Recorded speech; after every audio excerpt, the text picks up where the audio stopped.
na moment de confinement, dans Europe, dans Asie, dans Amérique, dans Afrique, mais aussi à la Congo, à Kinshasa, Lilo, ils allaient mon collement pour y bien, pendant le moment de confinement, pas d'entendre de bébés, vous en avez un coup, et bébés, vous en connecté dans Internet, et Lilo, il y a mis pour Nabino, Moussa Lanzambe, la bouche de l'éternel, les prophètes, Shaddai Mayamba, l'héritier Pitron. Prophète, bonjour. Ah, bonjour, papa.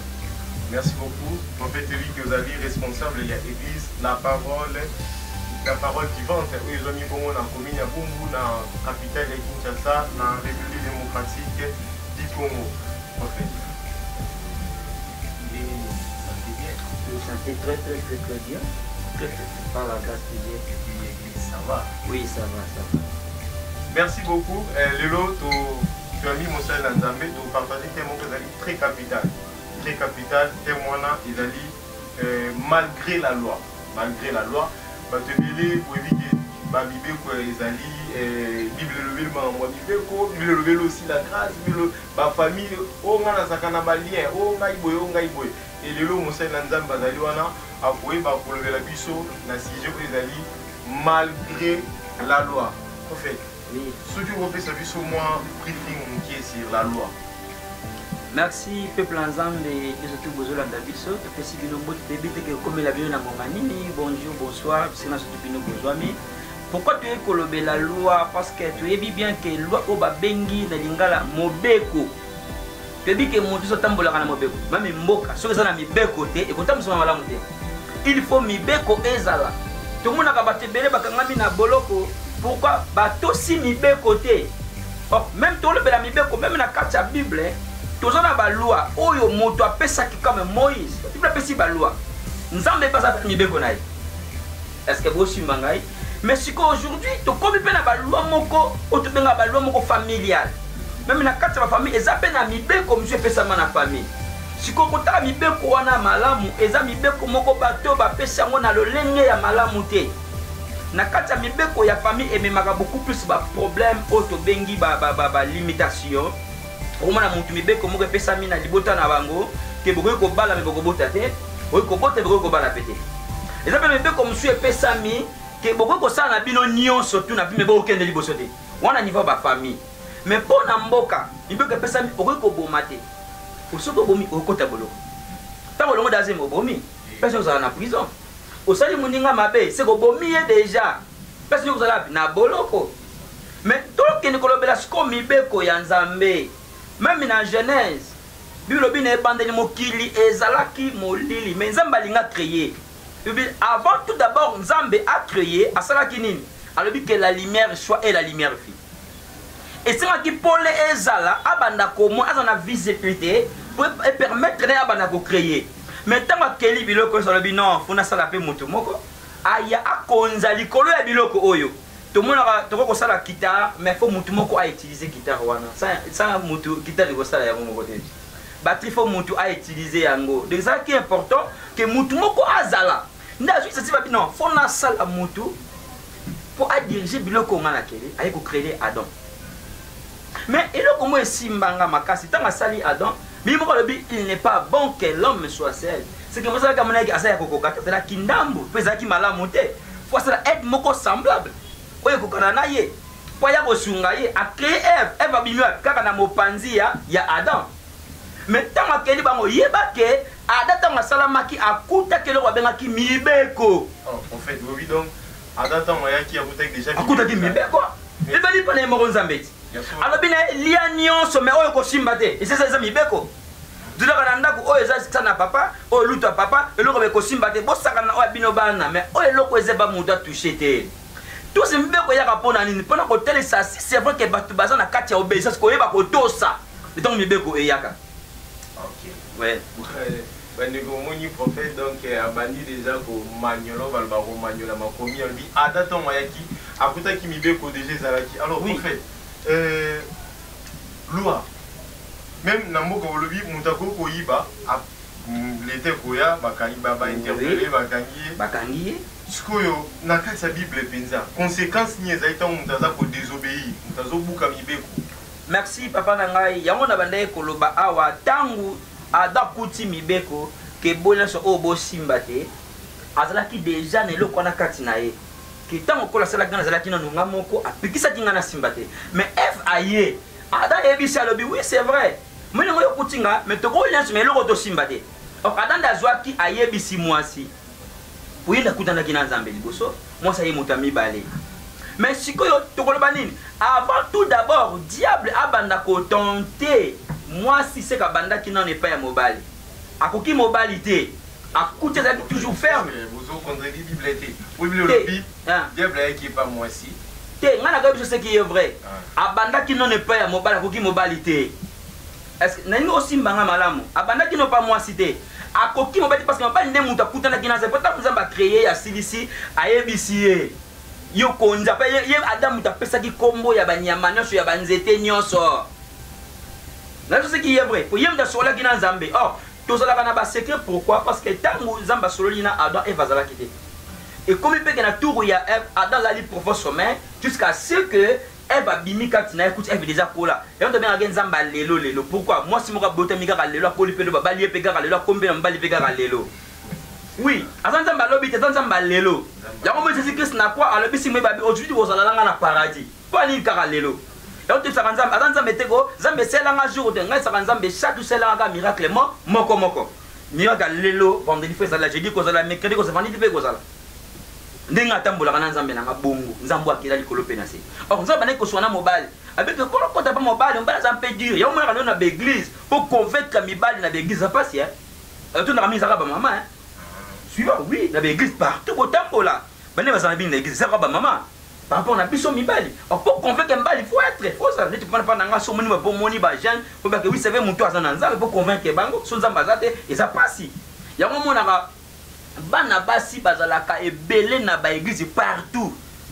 Pourquoi? Parce que tant comme qui Jésus Christ abotama Marie azalaki na mwasi ya nani ya Joseph sikoyo bisangai Joseph azana mwasi na Marie sikoyo kendi ange yebisa Joseph ke na wazo mwasi na yo na lo pesa eze mamolimo santo abota Joseph alinga linga kaboya ayebaki ke Marie irapacité moko kuna esika wana za être moko za faible ata lelo aboyi lo bako céder na yeka moi ça la bongo ya batale lokola mobala résister fona kena nzela moko ya mwasi yango diable alukaka toujours point faible ya mutu ayebi ke sika na kokota pona détruire mutu oyo visa la bongo musala diable kaka yango wana yango mon église ne na kambaka banza mena lingaka te pendant ba prédication to le ka louange adoration mona nzambe moko alala faut dire profiter ke sika wana tant yo lali a koti kat même to ma distraction na kat église on mi lourdeur. Et ça même bateau à kamba culte faut tout le monde à éveiller yo modérateur là on a ko la moussa batou et c'est bango to téléma to adorer to louer to sambela. Merci beaucoup prophète, nous sommes sur Vision d'Avenir Média. Vous abonnez massivement vous abonnez tous aussi na besoin de commentaires na bino pour le makambo l'héritier du trône le prophète Shaddai Mayamba azobima au moins on a sentir déjà donc makomi exactement. Alors prophète lelo toujours mon abakamo les africains bakamo les africains ngana mona même pas bato zoloba nzambe kuta benga kutu David l'homme selon mon cœur mais aki asumu ki abimina mwasi ya soda na e mais aboma été donc balobi lelo tous en attend de la grâce ce qu'on a en attend de la grâce neni sumi beko kangangai pour yesoya qui a profité de plus alobi tout est accompli ce qu'on beko kanga sunengini mibeko e okanga bino merci papa nanga parce que même qui ça kufi pona biso na quoi mais ton na condition oya konzima e lokola mokonzi pe mobiki sinda kozala sauver condition za moko eza pe kaka lwati olingo ke na grâce mais faut nzima na mutu ango faut kota na grâce soko nziminga te okota na grâce de faut nzima na Jésus que oui aza sauver oya ka kufela biso tango to nzima to kota na se alliance ya makila dès que yo nzimi yesu to soko kota na grâce ndengeni. Or la grâce c'est la faveur imméritée. Est-ce que vous comprenez papa nanga? Même faveur imméritée. De moment to fouteli yango mbongo tie. De que to bénéficier yango mais en condition. Parce que moko nzima kaka Yesu lokola mokonzi pe mobikisi. Esili. Donc muto nzimi Yesu lokola mokonzi mobikisi. Oui, après c'est alliance. Oui, à côté na la grâce. Siko prophète nalingi bandeko bazolo na biso ba comprendre te Mutandimeli Yesu. Ouais. À côté na c'est alliance. Siko mutuana c'est-à-dire à l'ongwe na ba loi ya ba famille mais l'autre au na l'église. Les bi ki oza musala nzambo oza l'église la parole vivante des aliwana. Ba tozo une église oka ba musu biso toza na ba limite. Biso toza na ba lien en famille. Oh biso ba tata na biso ba lobaka boye. Biso ba koko na biso ba lobaka boye. Siko mutuana ayamba déjà Yesu. Mais ba loi ezokangai, ba limite ya famille ezokangai. Merci papa nangai. Et ça la batebele bazo sambela maintenant bayambi soute. C'est des choses différentes. Donc mutaya église. Aya église maintenant ayambi soute. Mais abonné là. OK. Bon, et là moi ça peuple nzambe bazo landangai. Bota l'évangile la kana évangile le échange. Au comment na ba pasteur Sony na saluer papa Isiko Zali, papa Coutinho na saluer bino. Ba osala ba campagne na minene après ça va osala campagne azo bengisa batu o ba yambi Yesu ozo mela masango mela ka cigarette na kata kindumba yaka ba nouveau converti o boye acha bino maboko po otiki vie ya masumu okomi na vie ya sanctification mais aujourd'hui la toté ya sanctification te batu ba koma ko une église pona libala pona musala makamune zo simba te okobongo na motema te ya wanga na église na bisaka pa na nzambe boye soko bongisi na nzambe te atanga na sa pona o mwana boko nzambe te. Parce que nous avons un canal de bénédiction où nous avons un salaire. Au cas où nous avons un message, il y a un compté. Nous avons un salaire pour nous faire un salaire. Mais prophète, c'est un moment qui est là. Ok. Prophète, prophète. Oui, je suis prophète. Et vu que nous avons prophète, pour l'activité de ma modèle. Oui. Et ça, nous avons un prophète de tout le monde. Moi, l'Isakoli. Au Kobala.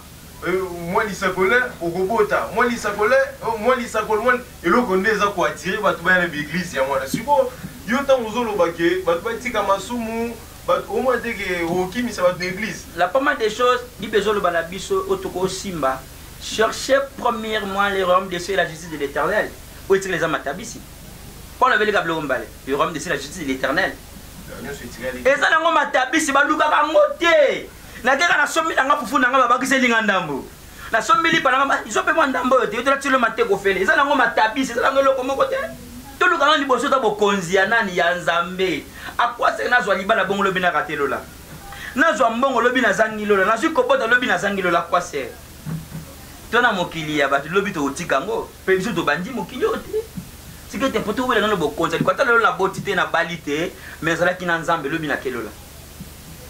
Merci beaucoup. Merci beaucoup. Toza Ewanana, prophète Shaddai Mayamba, responsable de l'église La Parole Vivante. Nous sommes Bongo na Bumbu. Avenue Kimbongo numéro 184. Bumbu na Avenue Kimbongo numéro 184 à Kinshasa, la République démocratique du Congo. Nous sommes sur la vision d'Avenir Média. Abonnez-vous massivement, laissez-nous vos commentaires par rapport au message, vos pasteur, donc prophète, pardon, alors pour Panza Makomi, donc comme pas possible. Alors prophète, si vous pour na ba nzambe oyo, aebine déjà nzambe, abongola pe mutema, mais oui oui. Bible le bi ndenge bouto le ba ki Bible si biso to lo kana no bokonzi ya likolo onyo se koya na simeza lo kwa matabisi eza matabisi so pasteur prophète pardon mbanda na banda ikoluka bokonzi ya likolo yango na yembi déjà ils sont en assurance même matabisi ezo ya te est-ce que wana au moins te que naza limité ma balo yango tozo lobela ah non na yambi ezote Bible le bien il a effacé l'acte des ordonnances qui nous a condamnés wapi na croix. Ceux qui sont condamnés dans la famille, Christ a maté dans la croix. Ceux qui sont zimeli, c'est que nous sommes déjà effacés. C'est que ceux qui ont déjà la condamnation, c'est que nous sommes zimeli. Aujourd'hui, ils passent ne bénissent pas la repentance. Ils passent. Je suis le seul passage, je ne sais pas. En fait, ceux qui n'ont pas connu ce que vous avez ensemble pour la repentance. Oui. Non, non, non, au moins, ce n'est pas dit que tout le monde faut s'en faire plein. Même si c'est Azalaki n'a pas disciple, n'a été comme un partage, il y a mis na lipa, à Pierre a payé 50 personnes, a payé 80 personnes, 90. Pourquoi? Parce qu'on a facilité qu'on laisse le nombre au bango ba jouir. Parce que bon si manga, ce que l'autre comme ba les influences.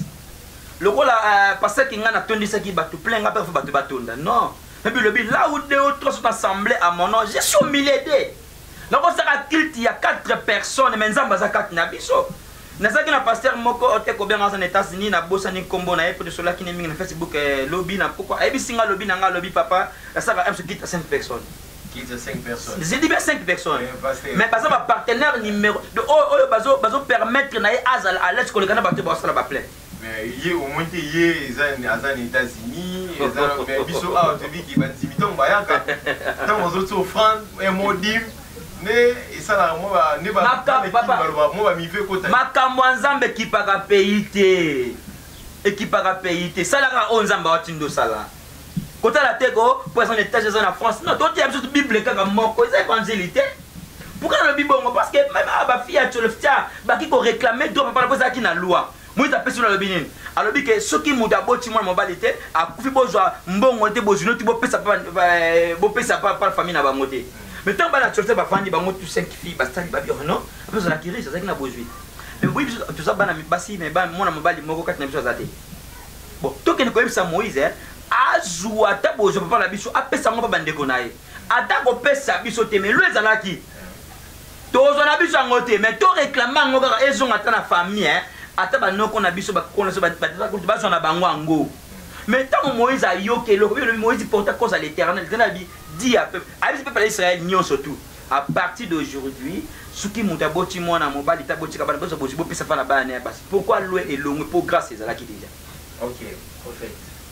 Le rôle touché pour moi. Le lot tout ce monde a oui, biso to yebi moi ni. To yebi moi to côté na ba to moi mingi o gana. So tali ba chrétien pa na bango, baza ko se contredire na ba Bible na bango. Nzambe mo mutalo ki makambo wana ki baso bo mengo, ba richesse ya papa, ba pesa pa ya bana ne ya basi. Ba pesa pa ya bana basi. Est-ce que on est en contradiction des points liboso lo baki ka mwana mbali na ko yiri. Ale komi mwana, est-ce que c'est en contradiction des? Na sunga bino elo moto comprendre même na peuple Nzambe bazola da biso sika bazali. Nzambe azanza pas kotika la Nzambe. Quand est-ce que loi et yaka pour na kopekisa mabe? Vous savez aujourd'hui il y a des églises va pekisa basi batéate. Oui, Dango. Ok. Quand est-ce que loi et yaki à l'époque?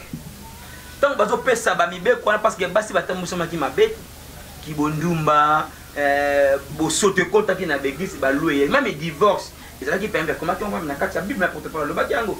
Ce qui moi ça tout ça tamusama be, boti na leta divorce na famille na ebo kabwana. Il vous avez même battu mais so bayokati batambo na nzela mo côté. Est-ce que vous comprenez? Oui, mais lorsque c'est important dans le nini, on est des serviteurs de Dieu. Tant que tu es un peuple ensemble, au bazo yo kabiso brava na ba. Si le on a ça la chose na bali moi si comme je suis célibataire, nzamba osala ngolo demain. Mais le qu'on a tie à rabat. Moi ça ministère à la raté qui na moi si moko boza ministère à battre la ministère dans le bekola non. Ante la joie ça mo pagano, parce que les fonds na bongo le motema. Malé mais prophète. Waouh. Prophète vision d'avenir média donc tout ça les oui. Prophète a dit que non moi c'est un ministère à Salara. Azate rejoyer wapi okute wapi. Mais l'autre au monde ba sala nzambe bela so ba que non ngana luka moi c'est ministère là. A rejoyer na mboka nini ayebisa biso ngapena kende kozwa kuna. Pourquoi ba zo luka moi sango ba ba sala ba yebisa nga na kende ko luka ba sanga ministère. Bon mais prophète malé bena. Est-ce que bota bana nzambe moi trouble na mutute. Pour ba mususu ba lobi moi ça ministère azali a osuma na parcours na yo kolinga mamzu ba kolinga mpaka noté il faut ka moi ça ministère et puis nous ba que non même pas dans bon le sème tema il veut le bi ce qui monte moka bongoli motema fait des arana lola bon moto bongoli sème tema a mérité ni est-ce que vous comprenez na kolinga mo pagano aza païen mais ngana za mo Christ nga mona bandiye mena kolinga tinga na tamba olenga zali me fa tamba olenga ngana zali nene to zoka pe mutu moka uti na mokilo bongo lise motu mbele bakomi ko salela nzambe akope motu monene to ko bonga pe basina biso pourquoi pas bele maloza nini baso to linga ba ba kuti biso na vie moko ya mabe mutu na kutaki na mopagano moko na mokina kuta pe pa mosala nzambe ata la différence ata différence za na ngote so quoi c'est la bongo na motema ya to sala ba divorce belé.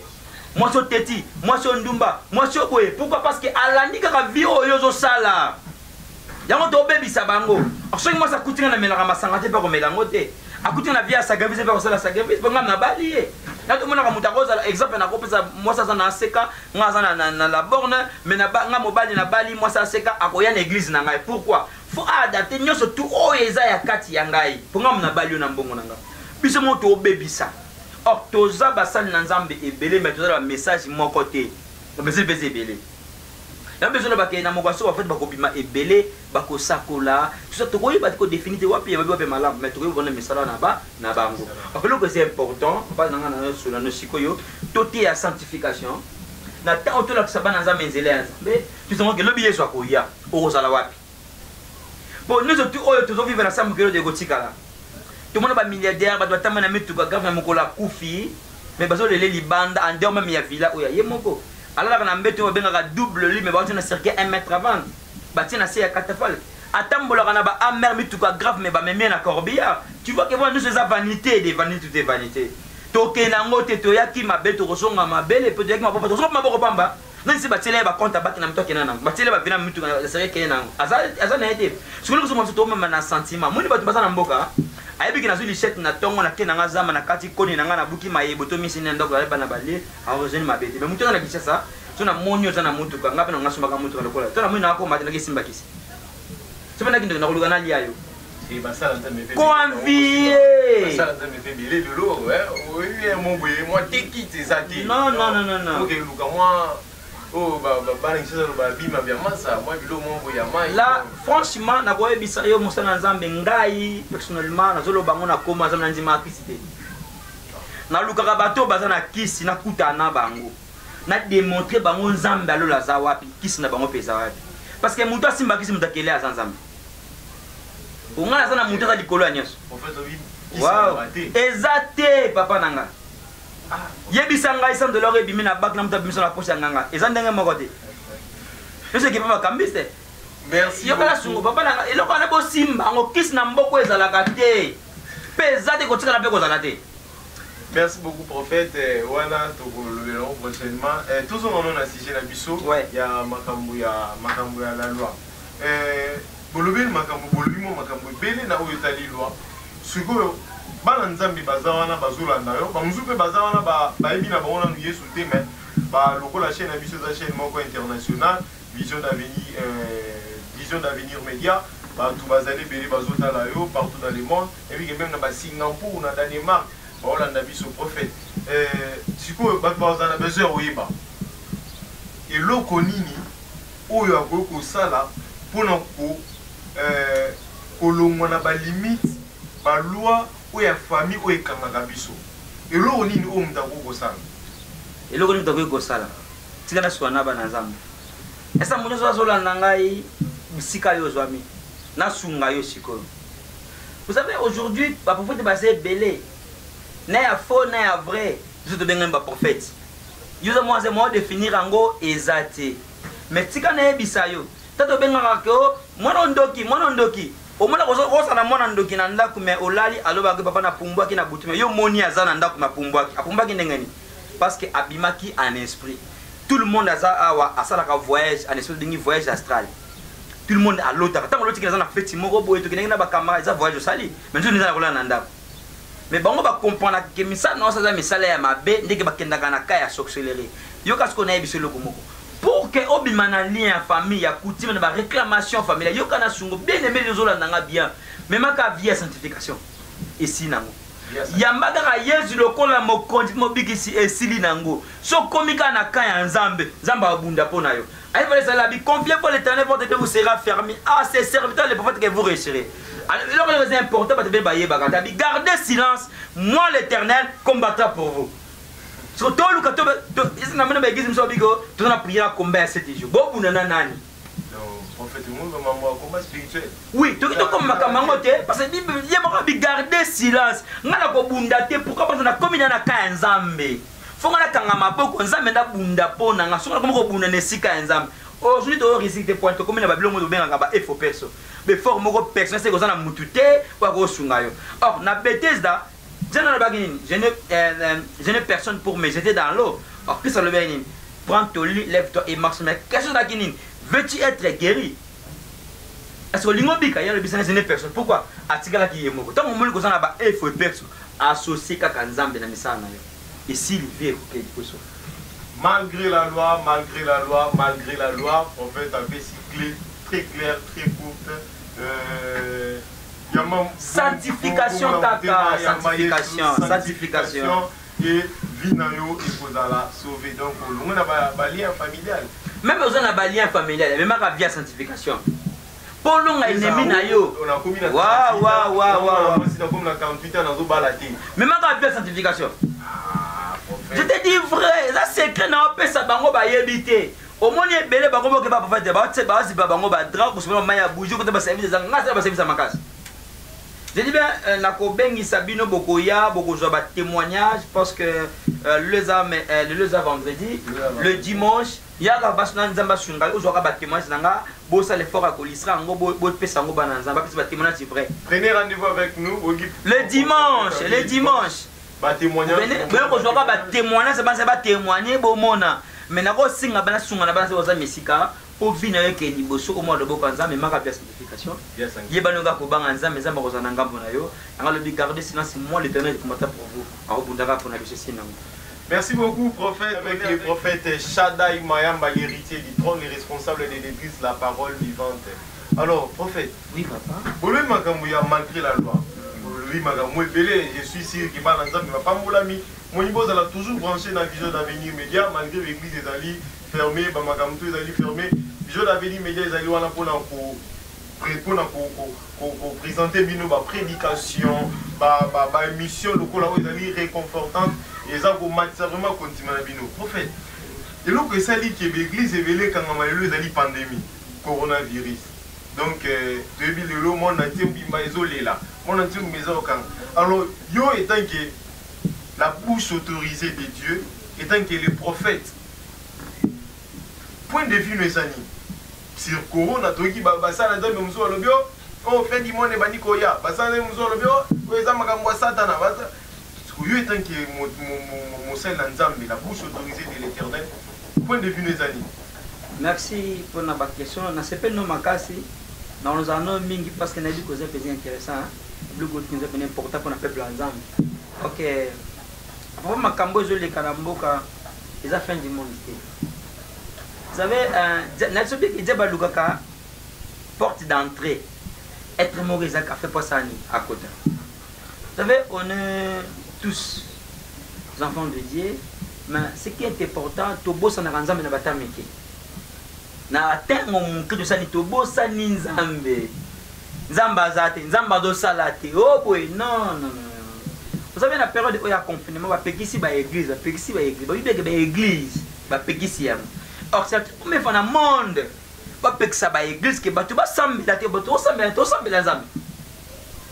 Ma maladie o abengi coronavirus eza combo. Mais nous avons un nom, et dans le collab, comment c'est le nom de Jésus, non qui sauve, c'est nous qui donne la vie. Tant que petit biso comme moi, ensemble, c'est que vos pécis aval, porte d'entrée dans le coronavirus et quota. Pour bon ma biso. Si le biso va salir dans un serviteur de Dieu, toujours mi benga. Et ça me semble qu'on va benga, mais benga mon moussa dans un. J'ai envie de toujours mi benga. Juste de checker la carte de clic à Batouana. Tout ça la nini pour le moment. Pour que l'église est kanami. Mais fort na biso eza nini. Or, tu peux défendre kaka pour na peuple au kola pesi biso. Kola pesi nga bana na ya lobi nanga mosali nanga li fese de mayamba kambela nga bana. Tango le problème yi na osani. O maladie moko boye eye, faut na consulter nzambe. So ba pekisa ko sambela te. Siko yebisanga na osuka wapi.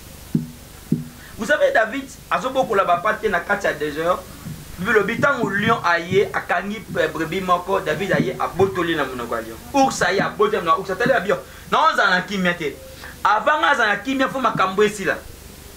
Abi non, a kangi lion a défaut, a kangi a pandi. Pour que lion a songa les sous pour lion faut kufa pour penser mes na kimia.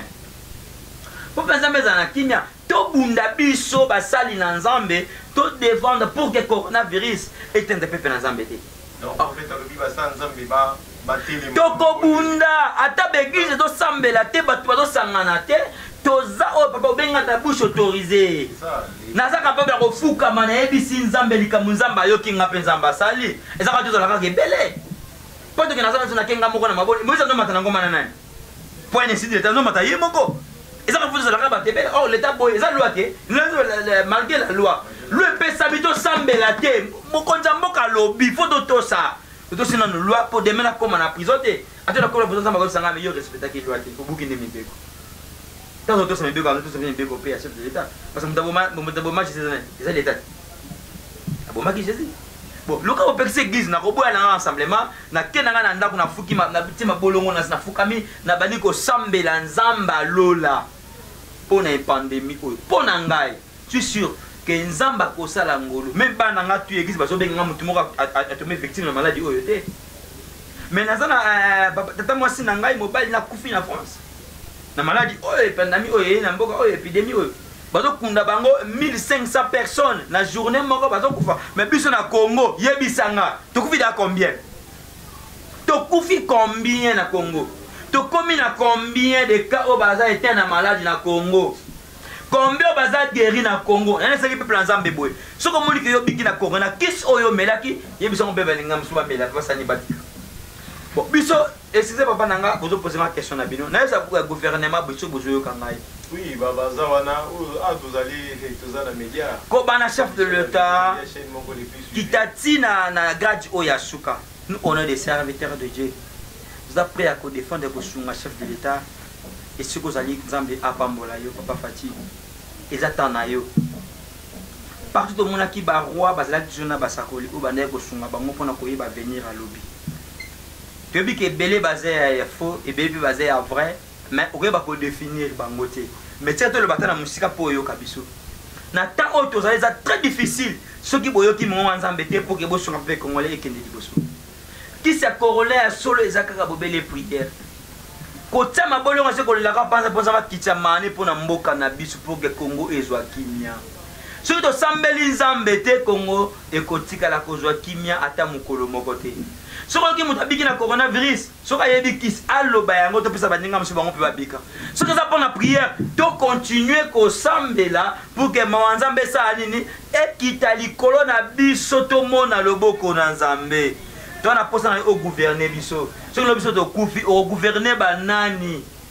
Merci beaucoup. Pepe sana bosenga to sambela nzambe. Merci beaucoup. Oui, qui médias zali ngonga, prophète Shaddai Mayamba donc makambo le bizali ebeli tala l'héritier du trône.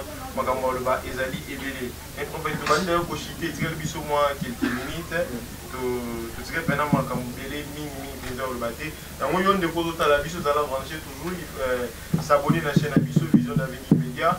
Chaîne nous ezali ko la base stress pendant moment de confinement, chaîne ezali ko informer biso mais aussi ils ont l'accès biso makambo ezali ya motu ya prophète demi qui mission sociale sur les réseaux sociaux dernièrement qui oh les 8 kaka bino basala nzambe prophète les 8 mulile kokota na Kinshasa oyo moi les 8 bato les 8 prophète les autres za na 13h ya les 8 yo etenki mosala nzambe olobini polé yango yo biso to ça l'émission bon moi te que yo etenki mosala nzambe olobini on est yango na pesi nzambe merci pour nous sur le 8 oyo na climat au deux ans lelo parce que tout ça qui information on a parce que tout le monde même les réseaux sociaux autour ça le bâtiment va comprendre en côté ceux qui va comprendre en va se donner en côté nous on est des serviteurs tout ça bateau nzamba do ça là to comprendre en to ko luka to ça là on peut ça mais c'est na suka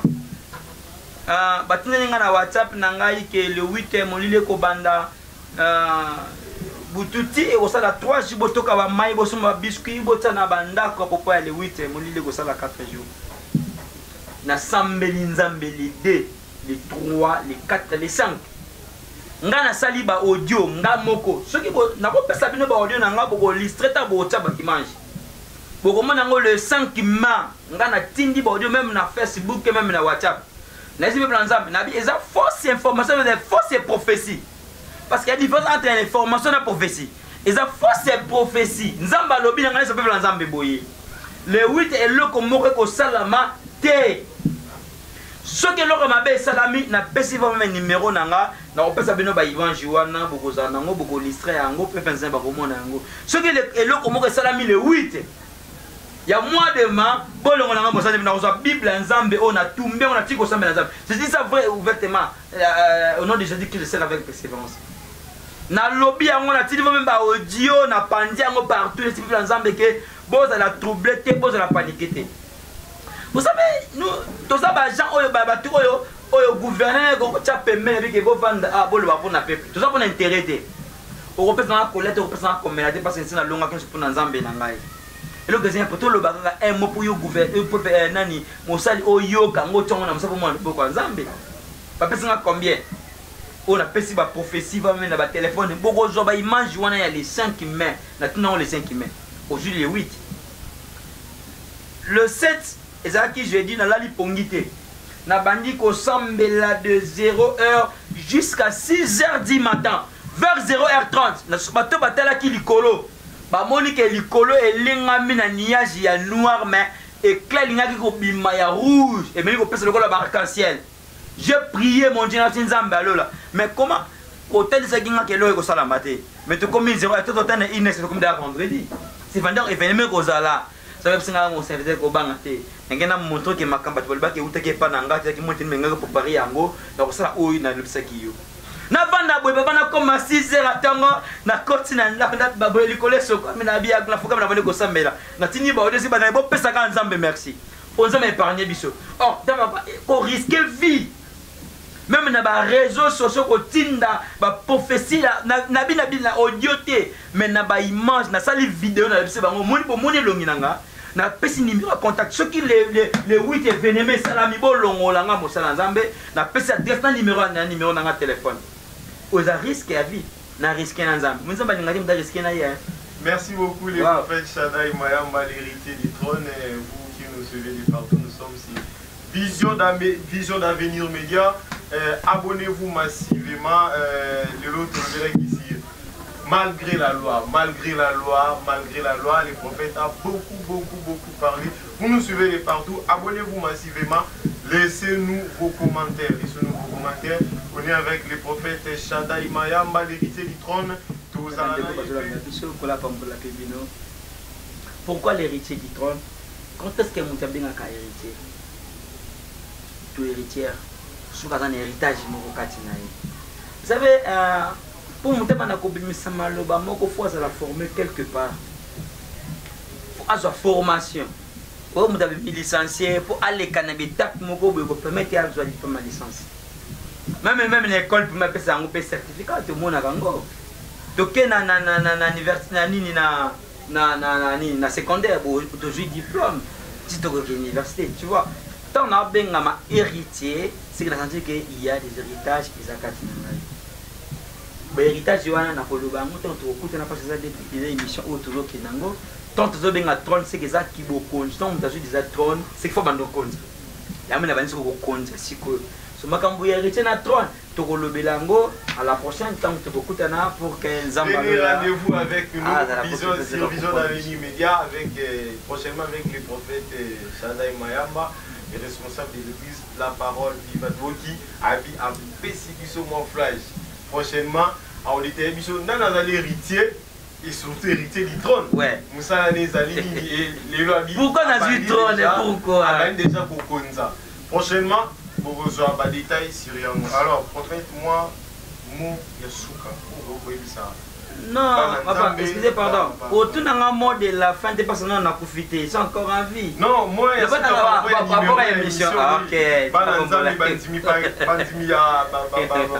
a l'église La Parole Vivante, mais partout dans le monde aussi, moi, comment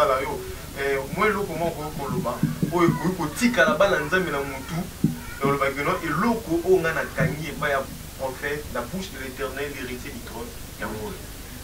Merci, Papa Nangai. Nena ba bepo da peuple Nzambe tout balandi ngai tout bakolanda ngai que le gezaka moko confiez-vous à l'Éternel votre Dieu, vous serez affermis en ce serviteur les prophètes qui vous reçoivent. Pourquoi le bika ba prophète ba biki bangonde bazali sunaye pour Nzambe asala ke fa mona partir ya bangona si ya mabele mais boye ba ki prophète bazé belé tozé belé mais bi ke to koye ba bangona misala o izaya bango mais yesa peuple Nzambe boye événement tout bino boko luka boyo kana matoi na bino ko sala mana mokili botona mabolongo na bino na se bosambela nzambe parce que nzambe alobelaka mutu nyonso alobelaka biso te ka ba pasteur te so nzambe alobelaka yo te mbelo ta kapete batavila bina bango pe beba kaka na bandoto ze bakomaki pe gouverner na Egypte kaka na bandoto nzambe nzambe boye bozala na distraction te dans le confinement tout ça parce que la loi au chef de l'état ici pendant que ma corona mais mutabate la kabatu ezanzambe bisika bozali singa nzambe abate la bilo nzambe abomba bino ba o ba kumbe za gite sne ba kufa pona maladie wana yom toza vivant ou vivante c'est que nzambe metaki na ozana bomoy mais kotika nzambe te tongo milipo ka mabolongo no ezala toujours na se pona ko bondela nzambe ke nzambe wana a protéger na libota pe na famille na mobima mais secret zaka moko kangama na nzambe malgré maloba ya bato soko yoki prophétie yokende kotuna pe nzambe ndenge ntango bafi ya tilofitaire bakutane na Moïse Moïse aki koporte cause à l'éternel nzambe ayebisi Moïse koloba kolobela yo nde koloba lobelaki nga ntango nayokaki ke le 8 molili kokota na mokili ntango nzambe senga na ebombaki yango te lebe koyebisa ngo peuple ya nzambe mpe aujourd'hui toza lelo le 8 tomoni eloko moko te kimi eza na kati na biso moi mpe miya kitoko klima mpe eza malamu yango nayebisi yo kobanga eloko te soki nzambe alobeli yo likambo peuple ya nzambe nyonso tu oyo bayoki nga mpe balandi nga topesaka na mabondeli tolonga lisasa tomemaki ya sanctification pour que tomona loboko na nzambe kombo na nga prophète Shaddai Mayamba l'héritier du trône numéro na nga ya telefone eza 089 74 81 908 090 33 93 797 Église Eza na Avenue Kimbongo numéro 184 direction entre 24 et Sayo. Je sais comme une école technique côté Avenue Kimbongo juste répéter pour sur l'église professeur de Mamaweza côté référence Bakoya Kotika yo Antoze la Nzambe Asunga pour na papa Makamoto Zozela Makamba confinement oyo des questions de l'état pour avoir mesure na ye mais to ko singa bu na yebita ko se velo mot important pour la bande de na nga ça une minute et quand singa bu pour na chef de l'état bafati soko sunga biso donc na biso pourquoi parce que nga pesa parmi ba serviteurs que au monde loko zo la pandémie o ezo na mboka pe o ezana kati ya mboka na biso nous on est les serviteurs to jeter batou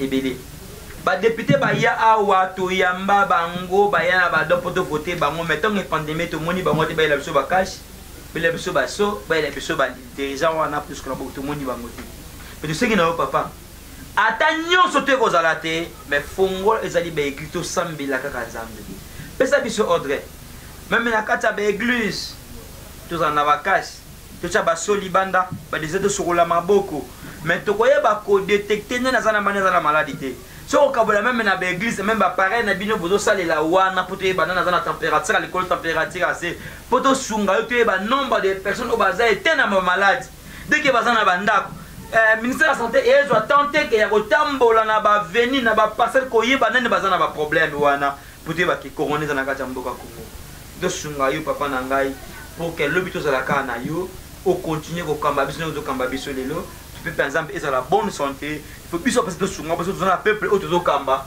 tu peux pas détecter nana za na maladie pour que des bases de soins base à la main pour que qui met écoute la mboka na biso. Merci beaucoup. Merci vous avez message. Merci beaucoup prophète Shaddai Mayamba l'héritier du trône. Merci beaucoup dans le moment où je pense que vous êtes vraiment bénis, vous êtes vraiment bénis partout vos autres à la biso. Nous avons une vision d'avenir média. Abonnez-vous massivement sur notre chaîne YouTube. Vous avez besoin de commentaires Nabino. S'il y a aussi des remarques, donnez-nous des remarques. Public et tout ça parfait. Petit à petit, on va arranger. Merci beaucoup Nathan Obozwaki et surtout aussi par commentaire, surtout vous abonnez vraiment beaucoup à la chaîne Abisso. Prochainement, vous allez un prophète pour nous louer la Makamou Italie. L'héritage, il y a 38 qui est de l'eau, déjà.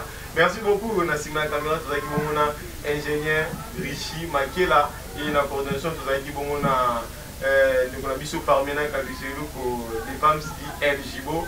Et moi, votre serviteur, je vous salue de partout, Bozolanda Bisso, Bambote, Ebele, vision d'avenir média ne tombera jamais. Venez aller voir avec nous à la prochaine.